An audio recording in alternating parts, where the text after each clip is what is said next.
در یک گروه نماینده ای شهر دوشنبه آمدگان به همون مسئله که آدمای خیلی گشنه چشمه که در یک خیلی 70-80 لیمچه خیلی که قریب 300 تومانی بمرن از دکتر بگیرن تنها تانده بشه نک آز 80 تومانی در بگیرن تنها تانده بشه کن ویروس نمکبتونه خوشبهالتان.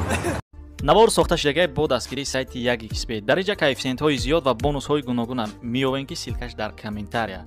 ҳамчунин агар бо промокоди ёвонӣ шумо регистратсия кунед барои пардохти аввалин тон 6500 рубл бонус медиҳанд. салому алейкум хонумҳои муҳтарам. зан агар оташ намешуд хом мемондем мо дар духовка мисли мурғи хом мемондем мо. یک بار دیگه هم عیداتون مبارک. یک قصه پیشنهاد میکنیم برای زنهای محترم. روز 8 مارد سه تا دوگانی همه خیلی کنکرت نی دوگانهای جانی شدگیان سخنرانی سرمشده کنه یک کوالیرومون کی ده چی پدر که کدای چی گفت شده کنه یک قصه کنه یا تشمه خیزم میگه که مرا شوم گفت که برای حرفی کدا یا پدرکه بگی. من رفتم کالسو خریدم کالسو دوی منگیش.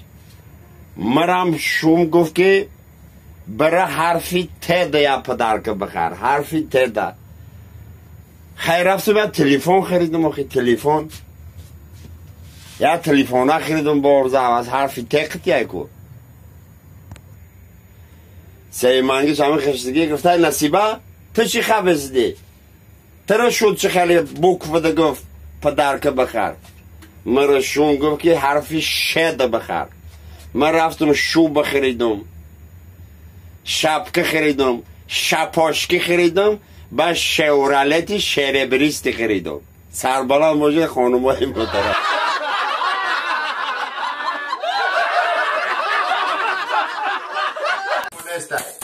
اینه ما با خوبی جگر جمع کنیم.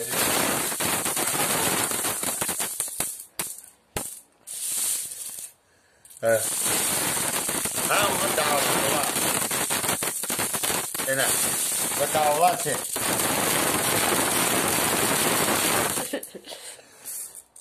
باشه